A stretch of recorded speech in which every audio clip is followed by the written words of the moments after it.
Whether you grow your own peppers or not, you can easily make lacto fermented hot peppers, and I'll show you how simple it is for all levels of heat. At the end of the season, hot peppers are usually really productive, and we really want to preserve all of this healthy goodness for the winter months. And preserving them through a lacto fermentation process is the perfect method to preserve them. It's like a natural sriracha. One of the really nice things about this recipe is you can use whatever peppers you have in the garden or can find in the grocery store. I'm going to be using jalapeno, padron, Fresno, and serrano. Serrano will give it a kick, but if you want to take it down a notch, then go ahead and throw in a red bell pepper. And I really love the flavor of the red peppers for this recipe. You're going to need a pound for it, but you can double that recipe, triple, whatever you want. Okay, I got my peppers. Let's go get this done. Make sure that your peppers are really nice and clean. You don't want any garden debris or soil left on these. I really love growing my own vegetables and being self-sufficient as possible. Plus, when it comes to fermentation, I really love the freshness of it because my fermentation always comes out so much better. But if you have to buy them in the grocery store, then make sure they're a really nice, firm pepper and that their stems aren't shriveled. That'll ensure that they're good and fresh, and your fermentation process will go a lot better. And something to think about, if you don't have a garden, peppers grow really easy in pots. We want to gather our ingredients. That way the whole process goes a lot easier if we get everything together now and then put it all in. And so what we're going to need is 5 grams of ginger, or 1/2 of a teaspoon. And we just want to take a little piece off of here. And we do want to take the peel off of this because the peel is pretty fibrous and you will get that texture in this ferment that we're doing. So the more that you can take off, the better. But even if there's a little bit, it's not going to be that big of a deal. So we'll just get this guy off and then we're going to grate it. Now if you want, you can omit the ginger. I really like it with it though. It gives it so much of a better full flavor. And so we'll just grate this guy. And so all we're needing is just that 1/2 of a teaspoon. So I probably got too big of a chunk here, but that's all right. Okay, and a really quick way to gather this up is just with a little pastry brush like this. It just brings it all together. And that looks like that's 1/2 of a teaspoon. These ginger graters are great and they come in all kinds of shapes. And if you don't have one of these, you can actually chop your ginger up really fine and that'll work too. One of the most important ingredients in lacto fermentation is salt, and the proper salt. You don't want to be using iodized salt because your fermentation won't turn out and more than likely it's just going to bomb. So you want to be using a sea salt or a mineral salt. And I love to use Redmond's mineral salt, and it's kind of coarse. It's like a grit. It's my favorite. And you want 16 grams or 1 generous tablespoon of this salt. I love to put all of my ingredients together like this because it just makes the whole process a little bit more precise and it goes a little bit easier. We want 1 clove of garlic, and I really get excited every time I get to use the garlic that we grow. I love the turban variety because it has a nice big clove on it. So I'm just going to take that one little end off of it, and then I'm just going to smash it, and that just helps that peel come right off. And so we're just going to roughly chop this. We're actually going to put this in the food processor, but if we don't chop it very good, then we might end up with some big chunks. So I'm just going to control this process just a little bit by giving it a little bit of a chop. That's good enough. I'm going to be using a food processor to process all of these peppers. It just makes my job a lot easier and faster, and it makes the pepper size a little bit more uniform. So I have my bowl ready with the blade in it. Now if you don't have a food processor, then go ahead and chop those peppers up. Just make sure they're really fine and uniform in size. We need to remove all of the stems off of these peppers. I don't wear gloves when I do this, but you might want to because peppers have a really strong oil in them that's very irritating to the skin. Even if you've washed your hands, it stays on there. And if you were to touch your face or your eyes, you can create a lot of burn. Now, one kind of personal, kind of funny story is after I had been processing a bunch of peppers, I'd washed my hands And then I went out to do my milking chores, and I'm milking away, and the poor girl, she's like just kicky. And then I let her out, and I'm watching her, and she's just kicking at her udder. And then I really realized what I had just done. I had put all of that oil onto her udder and her teats, and really kind of made a mad old goat.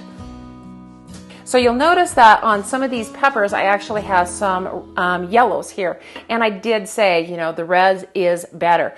But these yellows are ripe. And so when we have a red pepper, they're just ripe. So these yellows start out as green, and then as they get ripe, they turn yellow. So it's perfectly fine to use some yellows in here too.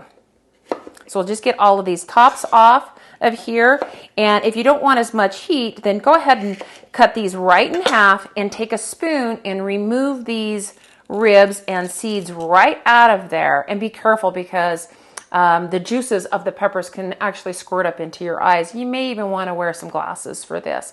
So you might want to remove all of the seeds and the ribs, and this will make your ferment a little bit more mild. And I'll just toss these right in there, but I'm going to go ahead and leave the seeds in it because we're going to go for some heat. All of the stems have been removed, and I'm going to slice the larger peppers lengthwise in half just so that they can all kind of match the size. It just makes the process a little bit better in the end. And then we're going to go ahead and add our salt, our garlic, and our ginger to this mix. I'm going to process it, and I'll show you in just a minute. Okay, so the peppers are to the size that I really like. So be ready when you open this up, because those pepper oils will escape and more than likely make you sneeze. You might want to stand back a little bit. Yep, that's just the size that I want. Just right. A little bit of chunk in there and not too broke down. So we're going to transfer this into our pint jar now. My jar is filled up, and now I want to pack it. I want to push all of those ingredients down tightly, because what that does is it brings the solution up that we will create just with the salt. It creates moisture. So as you can see here, that the fluid is starting to work up. And this is what's going to create an anaerobic condition, and we're going to help that out by adding a grape leaf over the top. So it has tannins in it, and this really helps so that you don't end up with any mold problems, and it just helps with that fermentation process. Make sure that your grape leaves are good and clean, and don't use any that have ever had any type of powdery mildew, because then you're introducing that into your ferment. So I'm going to go ahead and take that stem off, and I'm going to fold it to fit right in there.